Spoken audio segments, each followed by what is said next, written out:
here we are live on the Nights of Transformation podcast, where you're going to learn all kinds of really cool stuff in a reasonably short period of time because we know you're busy, but you also need to learn some really cool things in order to, well, be awesome or more awesome than you are. And today we have the awesome, the incredible, the fantastic Lily Lau coming to us directly from Kuala Lumpur, who is also on lockdown. So Lily, we're going to be talking about the different kind of generations. Now, Lily, of course, is a directive communication psychology master trainer, okay, which means that she actually certifies people and, well, basically helps them to succeed in their training business. Now, what Lily's other life is all about is doing tons and tons of research on generations. Now, like there's people like me who are we're Gen Y, right? Okay, because I'm very young and everything, or maybe I'm Gen Z because I'm really having some fun there. Woo, baby! Okay, but we got a lot of other people who are the older ones, and sometimes COVID has had a different effect on the way that they deal with it, and that also affects organizational culture. It affects the productivity, and basically how people are connecting with each other during this whole pandemic on a generational level does affect the overall outcome of what an organization is trying to do. So Lily, why don't you introduce a little bit more about yourself and what we're going to be talking about today? Okay, thank you, Arthur, and thank you for having me and inviting me to this awesome show. Right? Uh, yes, ladies and gentlemen out there, right? I'm Lily Lau. Yes, and as Arthur has described, I am the Master Certified Directive Communication by him. Yeah, and in Malaysia, right, I have certified over 100 people, yeah, who aspire to become one of our members in our group, who can use directive communication psychology or colored brain in their training programs, right, Arthur? And this is something that is very, Absolutely, very and cool. more. Remember, it's directive communication psychology gets 38% more implementation than other experiential programs. And 42% higher retention rate. Absolutely, absolutely. All right, Right. so give us an idea. What's the difference? Okay, so first of all, let's kind of briefly go through the generations and what they are, and also, is there really an age factor with generations, or is it more of a mindset? That's kind of a question. Okay, good. Okay, let me just give you a little bit of a background, right? Although being DC certified, color brain DC certified, how does all this generation comes in? This topic on generation is my other passion, right? As a result, I've been reading quite a fair bit, researching, Googling, and all that stuff, right? And the angle that I come in or I focus is basically more on Malaysian generation, although I can talk about in general per se, because when I was trying to get some information, I realized that information on Malaysian generation was lacking, right? Whatever that I can find in general is all about US generation, right? So then I was thinking, yeah, well, Malaysian, right? Whatever that I read, I agree, and yet there are some minor dissimilarity, not the same exactly. So I was like cracking my head. How come it's like that? If all generations are the same across the globe, then all of it should be the same. And that's where, right, I started to go in, and that's where I discovered lots of differences. Awesome. Right? But even though you're talking about specifically Malaysia, a lot of the same factors would also apply to Indonesia, Vietnam, the Philippines. There's a lot of different similarities because of the region that we're in, even India. Yes. So as a result, right, you ask me whether is age the factor. Age is only used as a guide. Okay. Now it is good just by that age that you are born, right? It gives you that category, that bracket, whether are you that generation, right? So for you, right, Arthur, by mindset, maybe you're even Gen Alpha. Yeah. But by age, wow, you are so far behind. Age. Come on, Lily. Age is simply the chronological measure of body, maturity, not the perspective and energy and all the other stuff, right? Yes, age is just a number, right? Which is attached to your birth cert, your identification, right? Right? Okay, right? Now, you are correct, right? Overall, there are a few factors that do affect, this generational factor. And the greatest criteria, in my opinion, is the mindset. So when we talk about mindset, it has a lot to do with your upbringing and your belief system. And that makes up who you are. Okay? Now, in general, this whole topic about generation came about when Gen Y went into the workforce. Okay? When Gen X went into the workforce, does it mean that there was no generational issue? There was, but it was, the gap is not so big. The conflict is not so big. But when Gen Y went in, it really, posed a lot of problems, especially to the baby boomers who could not Well, it accept. disrupted, but it wasn't the same across all geographical regions, was it? Yes, in general, I'm just giving you, why this whole thing came about. Just as a little bit of the social economic development. Of course, it started in US, right? It came about, then it became a hoo-ha, right? Why? Because for Gen Y, the key factor that makes them different from the other two previous generation, baby boomers and Gen X, it was because of the technology, right? And technology during their time was the beginning, was the first generation, whether you're talking Microsoft or Google, all those that came out, they are just at the infancy stage and slowly developing. But Gen Y understood all this, and they were very excited, and they want to embrace technology.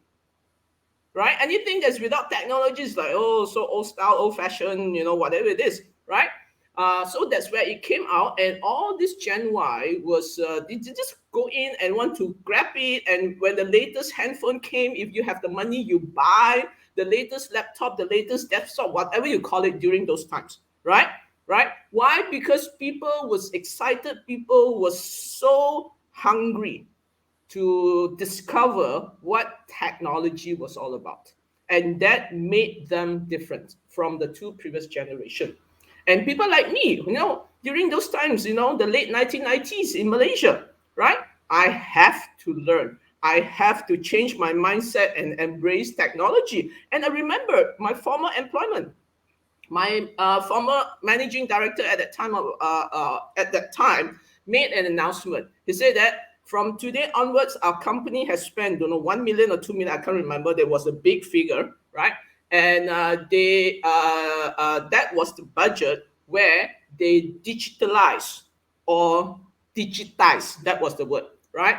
A lot of things in our company, right? They bought computers, they bought laptops, blah blah blah, and they spent huge money, right? And from that announcement onwards, we were supposed to learn to use laptops and type our own letters. And that was like a shock to me. Why? I was not brought up like that. I was not taught, right? In the old system, the traditional system, when I joined the workforce, it was typewriter. Whether that's, you remember that was typewriter, although I don't really need to type in my work because we have a pool of typists. And normally how work was done is we write the draft in hand. That how it started, right? You write it in hand, whether you use pen or pencil, it doesn't matter. You write, right? Then you submit this document to the typist pool, and there was a head typist. I can tell you, she was fierce. She was, yeah, I remember that, and she controls the whole typist, people. And now it's even beyond that. Now my son Dante, 13 years old, he doesn't write anything, he doesn't type anything, he just talks to the computer types it for him. right? That's another phase, another stage of development, right? That was how it went on. But It's anyway, just like Star Trek. yeah, yeah. So many people was in that, those around my age, and right. Then it was a big jump in our mindset, a big jump, and of course I went through fears. That's the word, right? How do you type? How do you prepare? How do you do PowerPoint? Blah blah blah blah. There were so many things to learn, right? Right. But to cut the story short, as at today, without mobile, without laptop, we can't live, we can't work, right? That's how things has transformed. And now if you are talking about Dante, who just doesn't write anymore, well, that is the Z and the Alpha way of learning now, right? And whether it's good or bad is debatable. It's just that every generation is different, right? Right? Because when I was brought up more on where everything was more hands-on, right? You write and all that, right? Then comes the next generation where this is type, type, type, type, type, right? And probably, asking them to write is something that's so difficult now. So from our views, right, our value system, because I was brought up like that, it's like, I tend to criticize people when they cannot write properly. You know what I'm saying, right? I Right? understand. So Yeah, how is this affecting organizations with these different technology related, especially during COVID, right? I mean, people are working from home. There's all kinds of different, COVID itself is created a completely new way of doing things. So how has the generation element, either supported or even, created more barriers or less? Okay, now in general, right? For Malaysia, we are already in 18 months, 16 months. I can't remember. That was last March when we started the MCO. So it's about 17, 18 months we are there, right? By now, if those companies still refuse to do anything to change or digitalize, then I think they are not going to do anything, right? Now, last year when lockdown happened, right? A lot of people thought that it's going to be just a few months, right? And some staff, they don't even have a laptop to work from home. Yeah, and this was the feedback that I got, right? Because the company system, right, is like everything is desktop, and everybody must come to the office and work, right? And the server, you cannot even log in from outside. So truly, once the lockdown was imposed, work literally stopped. Even if they are at home, they can't even log in. That was what I heard. Some, not all, some, right? And I have also got feedback. Some people requested for laptop to work from home, and the company did not have enough laptops for everybody. This is the reality, right? There are, right? So if by now, and if the company are not spending, are not digitalizing, right? I don't know what's going to happen to them. Now the question here is that, right? How would each generation be affected by this whole COVID or pandemic, right?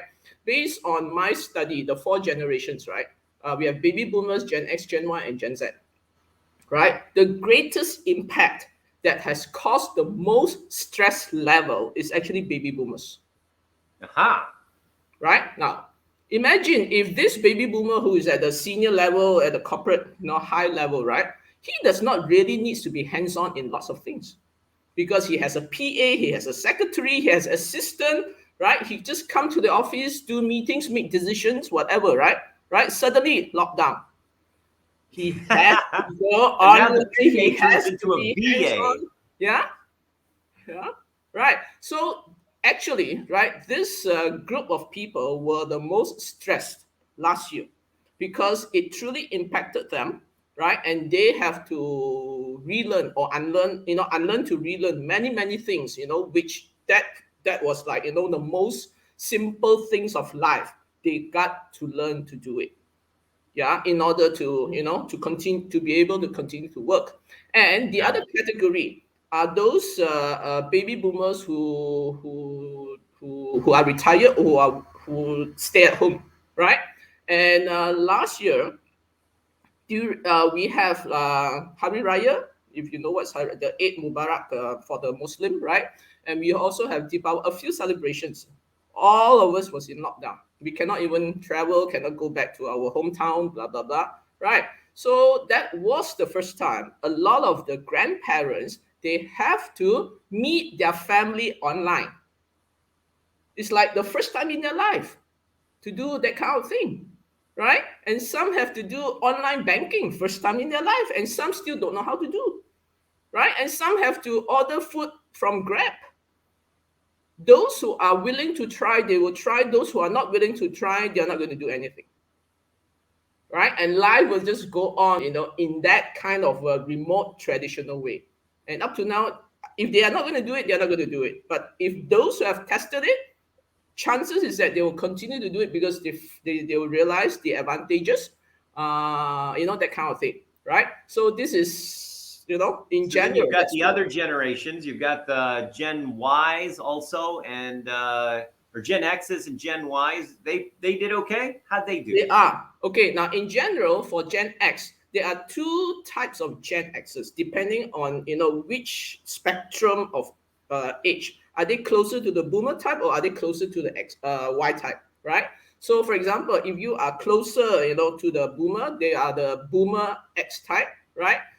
Or XY type, right? Now, XY type is closer to the Gen Y. Yeah. So to me, in general, Gen X do pretty well.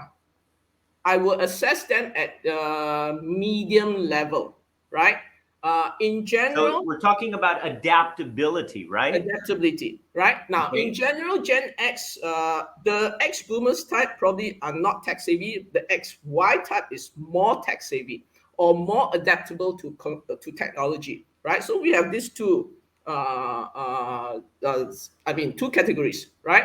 So in general, when I lump them all, not too bad. They're able to deal with it because in general, the X are at the mid level of the corporates, right? Got And it. with their Got it. Okay. experience And and now all what that, about and so, they are so the Gen able to Y? manage. How are they? So the Gen Y. Okay. So they've got no problem with technology, No. but what about because Gen Y in general are supposed to also be very social, and now they don't really have the opportunity to do that. Does that affect morale also beyond the technology?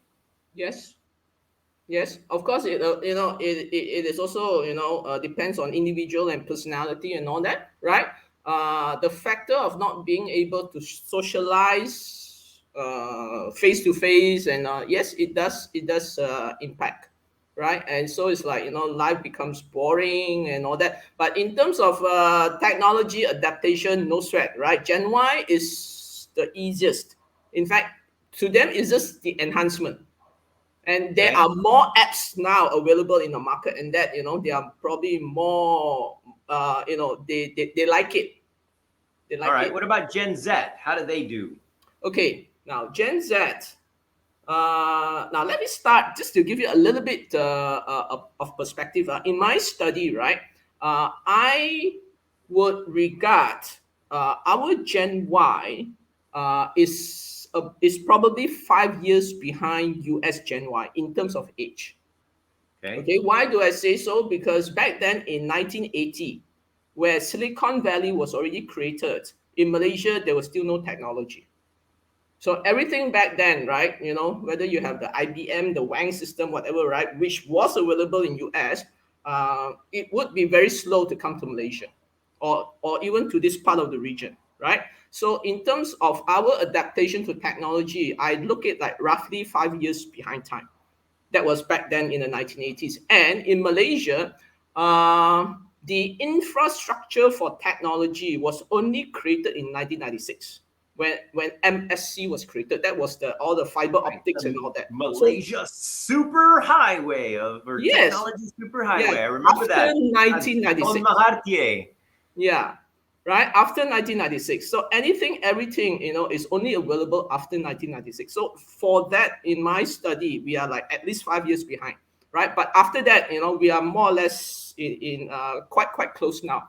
So my assessment for our Gen Z, right? Also a little bit slower in terms of the development, right? But in general, my Gen Z assessment, they're still in school.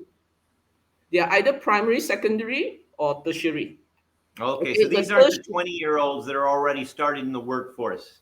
Okay, those 20-year-old, they could be the YZ type. Not entirely Y, not entirely Z, but hybrid because of the crossover, time, right? Right?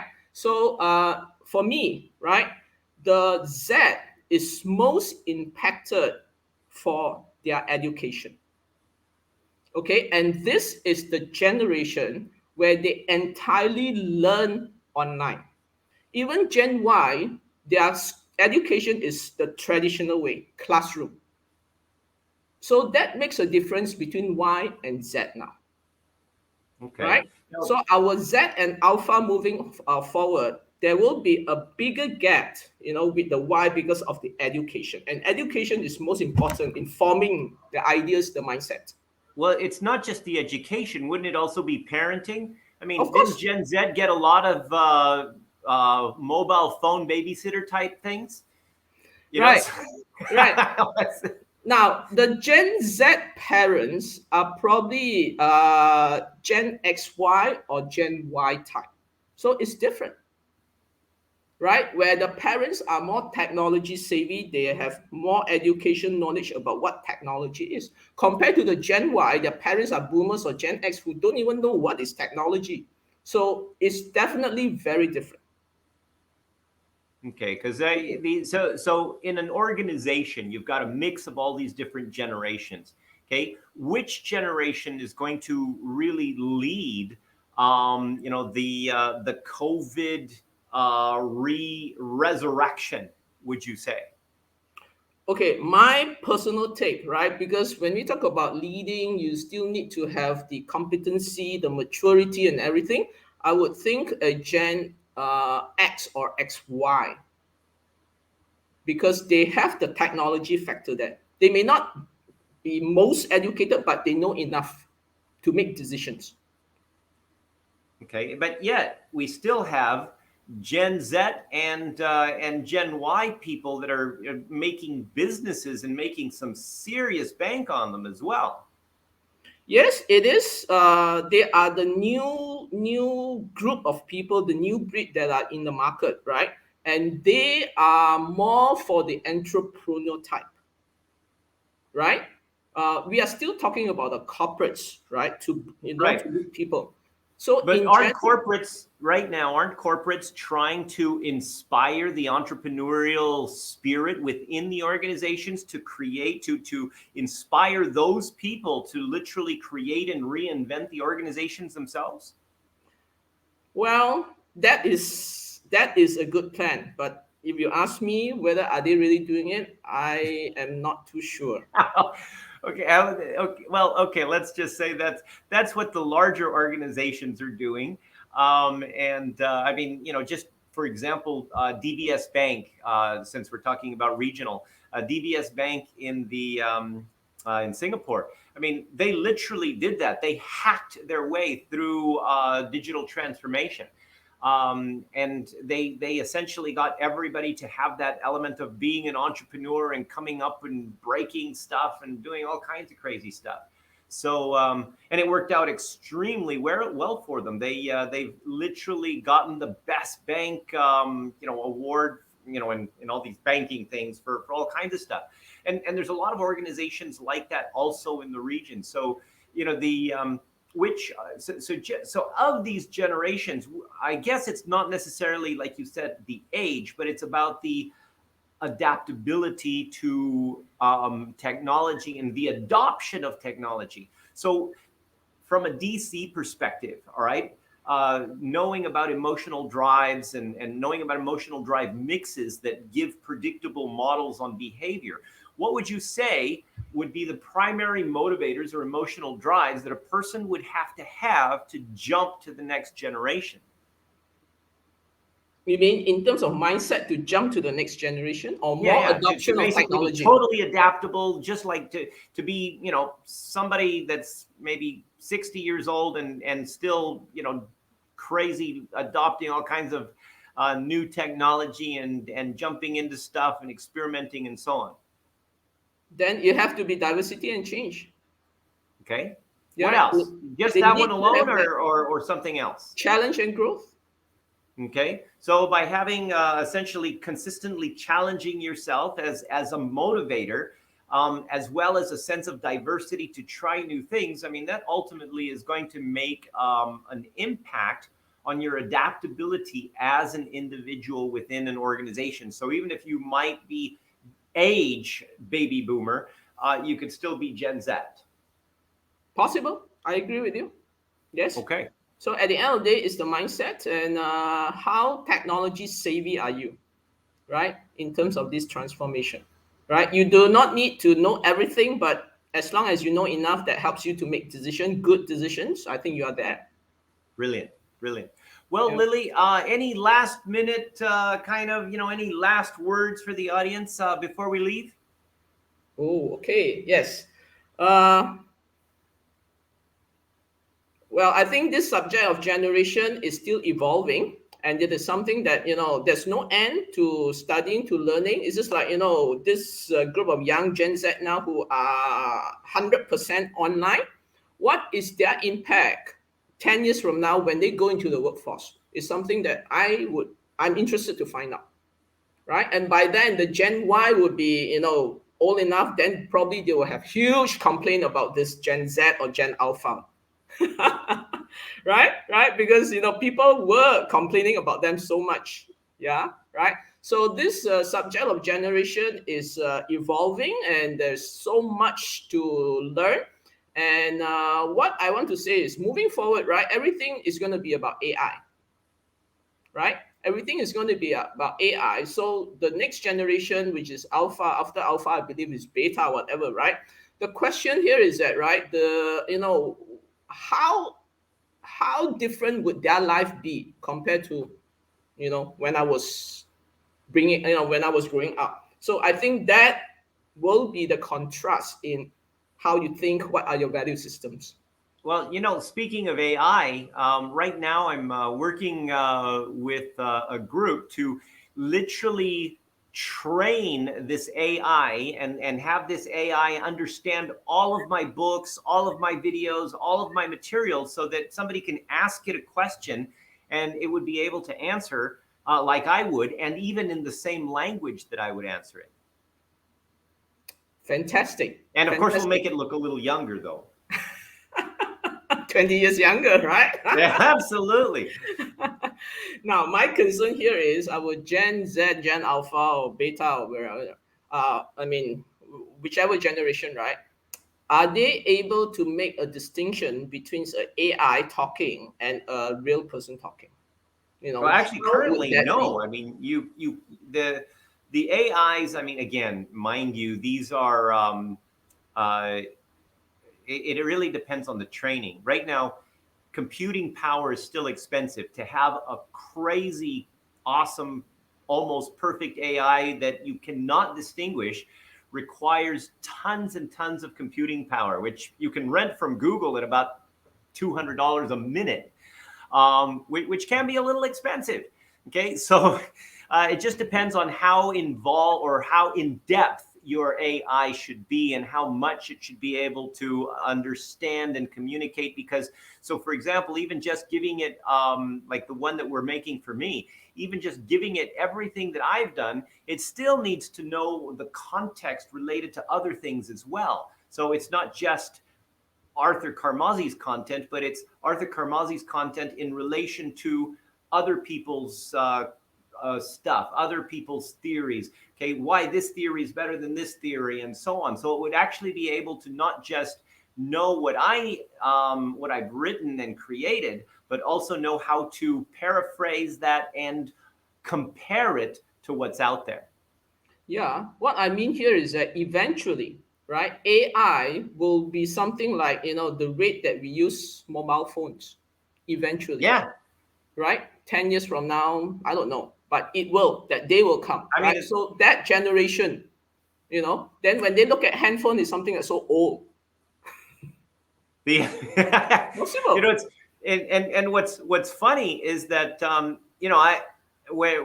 will ask Google more things than what my kids will ask Google. So they usually, the kids still ask me, and then I ask Google. but there's still that element of where Google says, I don't understand you. So, Google can improve a little bit more on their AI as well. That actually, their system. But I'm sure that they're working on that as well, and they'll be able to maximize that eventually. Yeah, that will be the day, right? So that is another generation when that happens. All right. So, well, thank you very much, Lily. And of course, if anybody wants to get a hold of Lily, where do they go? My email, lily@culture-dynamics.com.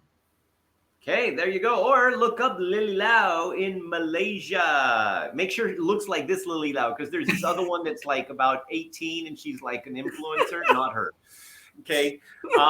So okay, so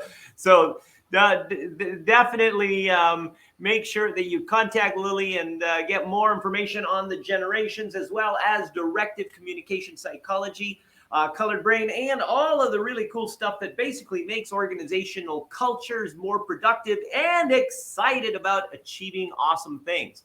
Okay, so this is Arthur Carmazzi wishing you guys some great success. Okay, bye. See you, Lily. Thank you. Thank you, everybody. Bye-bye.